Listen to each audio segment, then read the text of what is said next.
कानून छात्रों, मैं दीपक सिंह, व्यवसायिक शिक्षक आपका। और जैसा कि विद्युत हमारा ख़त्म हो गया, तो विद्युत चुंबक अपने आप में परिभाषित करता है कि विद्युत से हम कैसे चुंबक बनाते हैं। तो आइए इसको देखते हैं, इसमें क्या क्या टॉपिक इम्पॉर्टेंट है और जिसको कि हमें जानना ज़रूरी है। पेज हम आपको देंगे ही देंगे, पीछे हम लोगों ने पढ़ाया ही है। लाइक सब्सक्राइब शेयर करने की इसको कोई ज़रूरत भी नहीं है आपको। और ग्रुप में आप चूँकि इसमें कोई और अदर लोगों की चीज़ें ना डालें तो ज़्यादा बेहतर है, वो आपके लिए भी लाभदायक है, हमारे लिए भी। तो आइए देखते हैं क्या है इसके अंदर। मैग्नेटिक फ्लक्स, चुंबकीय फ्लक्स किसे कहते हैं। अगर कोई चुंबकीय क्षेत्र है या तल है तो उसके अंदर से लंबवत गुजरने वाली, जैसे ये है चुंबकीय क्षेत्र है, क्षेत्रफल ए, तो इसके अंदर जो लंबवत गुजरने वाली जितनी भी चुंबकीय बल रेखाएं हैं, तो चुंबकीय बल रेखाएं उत्तर से निकलती हैं, दक्षिण की तरफ जाती हैं, आप पृथ्वी की जानते ही हैं। तो उसी को हम जो है उस तल को हम में बद्ध चुंबकीय फ्लक्स कहते हैं। इसे हम, अगर चुंबकीय क्षेत्र में किसी तल से लंबवत गुजरने वाली समस्त चुंबकीय क्षेत्र बल रेखाओं की संख्या को, जितनी भी इसमें चुंबकीय बल रेखाएं गुजर रही हैं, उसे हम चुंबकीय फ्लक्स कहते हैं। चुंबकीय फ्लक्स का फाई से हम इसको दिखाते हैं, ग्रीक अक्षर है, और बी ए, तो चुंबकीय क्षेत्र हो गया बी, वेबर जिसका मात्रक होता है, और ए आपका एरिया हो गया। दूसरा, धनात्मक और ऋणात्मक चुंबकीय क्षेत्र क्या है। तो यदि तल के क्षेत्र में लंब जो है ओयन क्षेत्र की दिशा में है तो वो धनात्मक होगा, और क्षेत्र के विपरीत अगर होगा तो वो ऋणात्मक होगा। फ्लक्स, जिसे फ्लक्स कहेंगे हम, फाई। इसके अंदर ट्रांसफार्मर बड़ा अच्छा चैप्टर है, इसलिए मैं इसको ले रहा हूँ धीरे धीरे, थोड़ा बड़ा भी हो सकता है ये। आइए विद्युत चुंबकीय प्रेरण को पढ़ते हैं। तो विद्युत चुंबकीय प्रेरण क्या है, ये ऑर्स्टेड नामक वैज्ञानिक थे, इन्होंने 1820 में ये आविष्कार किया, और माइकल फैराडे ने भी इस पर अपना विचार रखा है कि जब हम जो है इस कोई तार किसी के ऊपर लपेटते हैं, विद्युत धारा से चुंबक को अगर लपेटा जाता है तो उसके अंदर विद्युत चुंबकीय क्षेत्र उत्पन्न हो जाता है अगल बगल। जैसे भी तार अगर गया है तो उसमें धारा बह रही है, तो विद्युत धारा से जो है उसके अगल बगल चुंबकीय क्षेत्र उत्पन्न होता है। आपका ST LT लाइन जाती है तो उसके अगल बगल चुंबकीय क्षेत्र देखते होंगे, 11 वोल्ट का होता होगा तो खींच लेता है। तो इसके विपरीत चुंबकीय क्षेत्र में विद्युत धारा उत्पन्न होनी चाहिए कम से कम। तो इस खोज में फैराडे ने एक कुंडली बनाया, जो जिसको धारा मापी से जोड़ा, और एक दिन झुंझला के, इस कहानी को आपने सुना होगा हाई स्कूल में, उसके अंदर से एक चुंबक को फेंक दिया, जिससे कि धारा मापी में विक्षेप उत्पन्न हो गया। तो ये घटना थी, और इसी घटना ने को देखकर आश्चर्य हुआ, और फैराडे ने चुंबकीय क्षेत्र की सहायता से इस नई घटना को अंजाम दिया। इसी को हम कहते हैं विद्युत चुंबकीय प्रेरण। मतलब विद्युत बह रही थी, उसके अंदर चुंबक फेंका, तो उसके प्रेरण से जो है इंडक्शन उत्पन्न हुआ। इसी को हम चुंबकीय प्रेरण कहेंगे, विद्युत चुंबकीय प्रेरण कहेंगे। और अगर कोई, जब कुंडली के सापेक्ष चुंबक स्थिर रहता है तो धारा में कोई विक्षेप नहीं होता, और वही जब कुंडली को आसपास अगल बगल हिलाया जाता है तो उसके अंदर धारा का प्रवाह हो जाता है। जैसा आप यहाँ देखें, चुंबक है, कुंडली है, धारा मापी में इसको पास ले जा रहे हैं, तो इसमें धारा मापी में विक्षेप हो रहा है। इसको दूर ले जा रहे हैं तो धारा मापी में उल्टा विक्षेप हो रहा है। उसी तरह से साउथ को अगर हम चुंबक के ले जा रहे हैं तो उसमें धारा मापी में जो है विक्षेप इसका उल्टा होगा, और इसमें भी देखें तो उल्टा होता है। और धारा मापी में जो चुंबक की गति पर निर्भर करता है, जितना गति तेज रहेगी तो धारा की प्रबलता उतनी ही ज़्यादा अच्छी रहेगी। और कुंडलियों की संख्या अगर आप बढ़ा देते हैं और एक मुलायम लोहे के क्रोड पर रख दें तो इस पर भी जो है धारा मापी का विक्षेप बढ़ जाता है, अर्थात धारा की प्रबलता बढ़ जाती है। तो इन बातों पे ये धारा की प्रबलता पर निर्भर भी करता है। आगे देखते हैं लेंज का नियम। ये अक्सर पूछता है आपसे, लेंज का नियम क्या है। तो चुंबकीय प्रेरण में सभी अवस्थाओं में जब धारा होती है और प्रेरण के कारण उसमें उत्पन्न होता है धारा, तो सभी अवस्थाओं, कोई नॉर्थ साउथ, अभी पीछे हम लोगों ने 4 अवस्था देखी, तो उसमें एक प्रेरित विद्युत वाहक बल की दिशा सदैव ऐसी होती है, उसमें प्रेरित विद्युत वाहक बल भी उत्पन्न होता है, और ये विद्युत वाहक बल की सदैव ऐसी दिशा होती है जिसका वह उस कारण का विरोध करती है जिसके कारण वो उत्पन्न हुई रहती है। तो विद्युत चुम्बक प्रेरण की ये भी घटना है। लेंज का नियम अक्सर पूछता है कि क्या है लेंज का नियम। तो सभी अवस्थाओं में प्रेरित विद्युत बल की दिशा सदैव ऐसी होती है कि उस कारण का विरोध करती है जिससे इसकी उत्पत्ति हुई है। तो ये भी फैराडे साहब ने इसको खोजा था, तो इसे हम लेंज का नियम कहेंगे। तो लेंज के नियम के अनुसार भी आप जो है अक्सर पता कर सकते हैं कि प्रेरित धारा की दिशा संबंध में लेंज किधर रहेगी। तो वही कुंडली के समीप लाते ही जब कुंडली में धारा वामावर्त मतलब लेफ्ट साइड में है तो दूर ले जाने पर दक्षिणवर्त में धारा उत्पन्न होगी।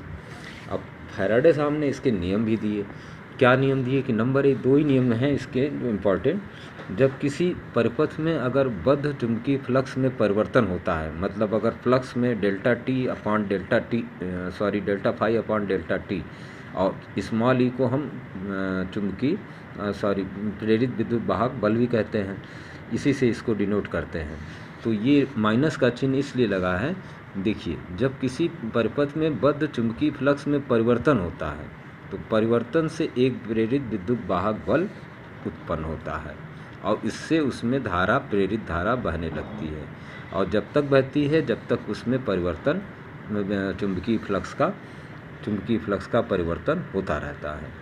और प्रेरित विद्युत वाहक बल जो आपका चुंबकीय फ्लक्स में परिवर्तन की ऋणात्मक दर के बराबर होता है, इसे न्यूमैन का नियम भी कहते हैं। फैराडे के दूसरे नियम को हम न्यूमैन का नियम भी कहते हैं। कभी कभी पूछ देता है कि न्यूमैन का नियम क्या है, तो आप ये समझ जाइए कि फैराडे का दूसरा नियम पूछ रहा है। तो वही प्रेरित विद्युत वाहक बल चुंबकीय फ्लक्स के परिवर्तन, तो स्मॉल ई बराबर minus delta phi upon delta t, तो इसका ऋणात्मक दर के बराबर होता है इसका मान, इसलिए इसे हम न्यूमैन का नियम भी कहते हैं। और आगे अगर हम देखें इसका मान, तो आप जान ही रहे हैं चुंबकीय क्षेत्र में कुंडली के क्षेत्रफल को मान ए को बदल के उसका मान बदला जा सकता है। और एक समान चुंबकीय क्षेत्र में घुमाकर अगर आप घुमाएंगे तो 90, 180 इस तरह से भी उसका मान परिवर्तित किया जा सकता है। और आगे हम देखें तो वही प्रेरित विद्युत वाहक बल आप जान ही गए कि अगर किसी धारा जब बहती है किसी चुंबक के कारण तो उसके अंदर एक प्रेरित विद्युत वाहक बल उत्पन्न हो जाता है और इसके कारण एक प्रेरित धारा भी उत्पन्न होती है और एक प्रेरित आवेश भी उत्पन्न होता है। तो अभी आपने पढ़ा है कि यन फेरा वाला अगर कोई कुंडली है और उसमें फ्लक्स में परिवर्तन delta phi upon delta t हो रहा है तो उसमें ई बराबर माइनस एन को भी जोड़ दीजिए। माइनस तो आपका परिवर्तन का दर है, ये न्यूमैन का नियम या फैराडे का सेकंड नियम आप कह सकते हैं, और delta phi upon delta t, तो इसे हम प्रेरित विद्युत वाहक बल कहेंगे। और प्रेरित धारा किसे कहेंगे, तो आई बराबर स्मॉल ई विद्युत वाहक बल बटा प्रतिरोध आर, इसे हम प्रेरित धारा कहेंगे। और आवेश तो आप जानते ही हैं, आवेश बराबर धारा गुणे समय होता है, तो वही आई बराबर प्रेरित धारा और समय अंतराल, तो डेल्टा टी, आई बराबर डेल्टा टी।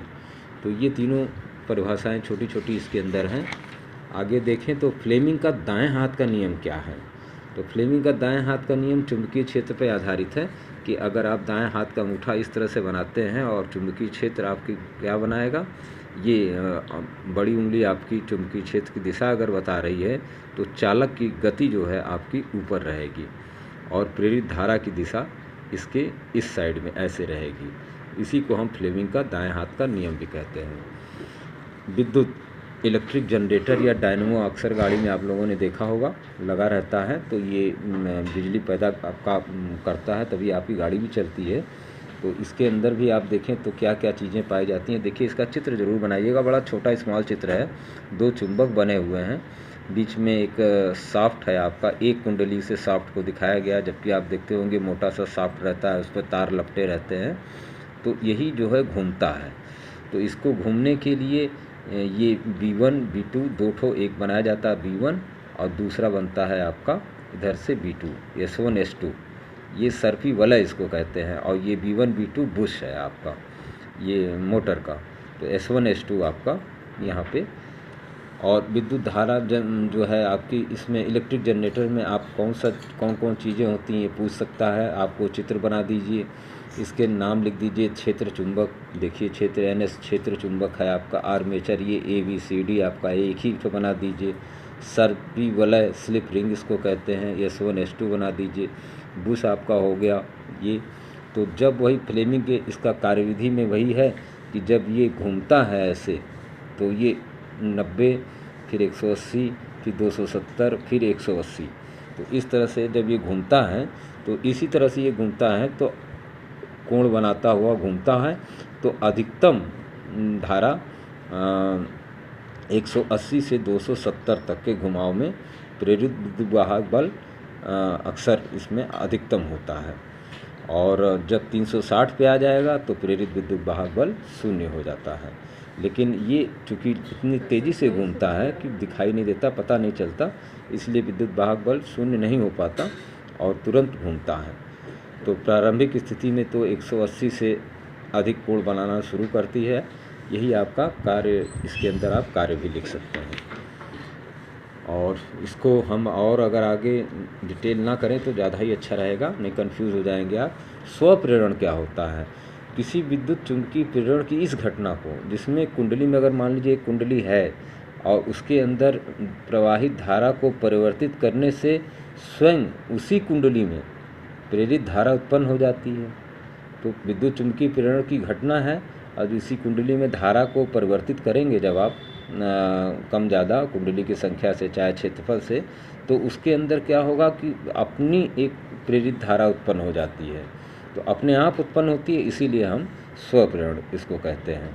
इसको लेंज साहब ने समझाया भी है कि प्रेरित और मुख्य धारा की दिशा में ये नहीं रहेगी, हमेशा उल्टी दिशा में रहेगी, जिसका वो विरोध भी करेगी। तो इसे लेंज साहब का नियम भी इसमें आ गया आपका। और स्वप्रेरण को भी आप समझ लिए इस तरह से। एक ही लाइन में स्वप्रेरण सेल्फ इंडक्शन क्या होता है। दूसरा आते हैं इसके ऊपर, जो कि एक ट्रांसफार्मर के ऊपर हम जानना चाह रहे थे, और ट्रांसफार्मर भी आएगा। ट्रांसफार्मर देखिए आ गया।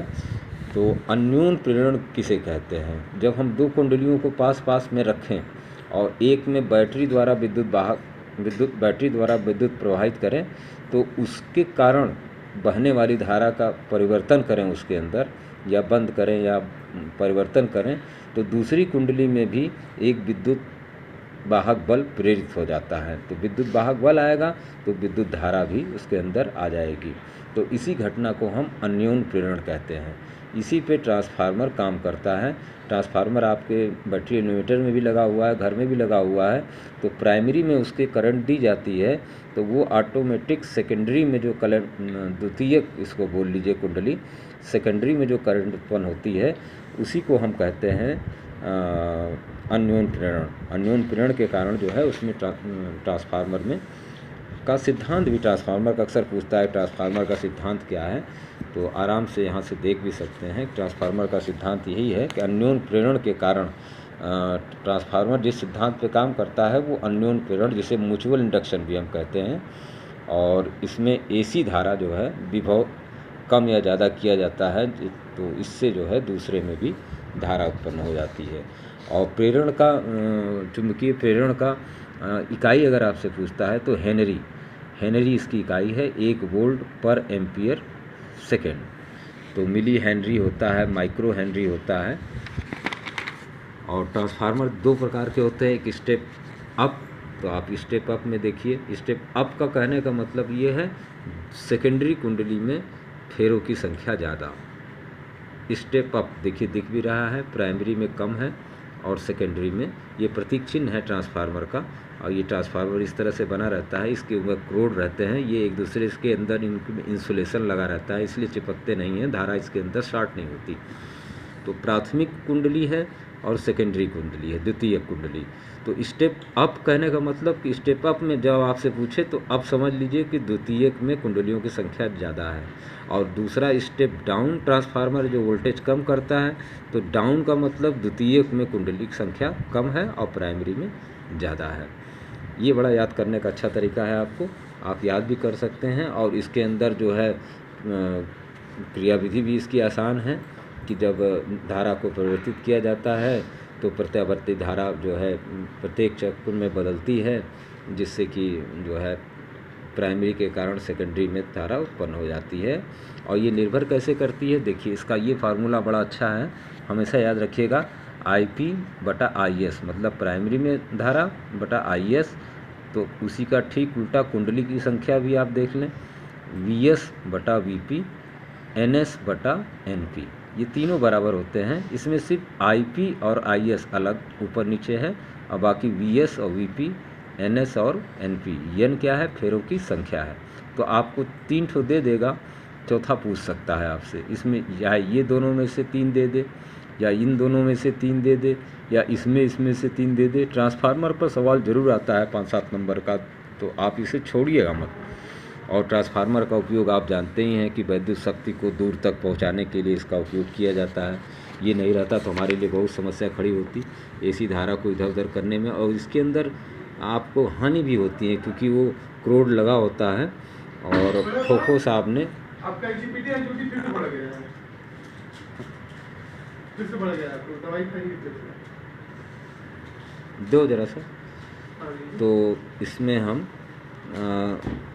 देखते हैं तो फोको धाराओं की वजह से जो आपका 1875 में उन्होंने देखा कि इसके अंदर जो है भंवर धाराएं उत्पन्न होती हैं, जिसे फोको धाराएं भी कहते हैं, और चालक के प्रतिरोध पर निर्भर करता है। तो भंवर धाराएं ये ट्रांसफार्मर का हानि है। ED लॉस भी आपको कहा जाता है। ED लॉस और भंवर धाराएं ये ट्रांसफार्मर का हानि है। तो आइए देखते हैं इसका एक्सरसाइज में क्या है हमारा। तो चुंबकीय फ्लक्स के मात्रक को वेबर को टेस्ला पर मीटर स्क्वायर भी लिखा जा सकता है। लेंज का नियम संरक्षण पे आधारित है, ऊर्जा से है। और 2 कुंडलियों का अन्योन्य प्रेरण गुणांक प्रतिरोध पर निर्भर नहीं करता है। और सत्य असत्य में भी पूछ सकता है आपसे। और छोटे छोटे क्वेश्चन भी, चुंबकीय फ्लक्स का मात्रक क्या है, तो चुंबकीय फ्लक्स का मात्रक न्यूटन मीटर पर एम्पियर, ये भी है आपका। और प्रेरकत्व का मात्रक ओम सेकेंड है। और छोटे छोटे और भी क्वेश्चन आते हैं, तो वही लघु उत्तरीय आपका 1 नंबर का, और एक आध 2 ठो दीर्घ उत्तरीय क्वेश्चन, जैसे ट्रांसफार्मर को समझाइए, बैटरी डायनमो को समझाइए। तो ये बड़े क्वेश्चन आपके हो जाते हैं। वीडियो लंबा हुआ छात्रों, और लगभग इसमें एक चैप्टर और बचा है। तीसरे चैप्टर में प्रत्यावर्ती धारा, इसे भी हम लोग आज शाम को या ख़त्म कर लेंगे। और कोशिश यही करेंगे कि अप्रैल में जाते जाते ये पाँचों इस कक्षा 12 की किताब से ख़त्म हो जाए आपका। फिर 11 की किताब से उठा के देखते हैं कि 11 में क्या क्या इम्पोर्टेंट है, उसको भी हम लोग करेंगे। उसके बाद फिर अलग से एक अभ्यासी क्वेश्चन भी हम लोग बनाएंगे हर 5 पेपर का, और उसे आपको समझाएंगे। Many thanks again.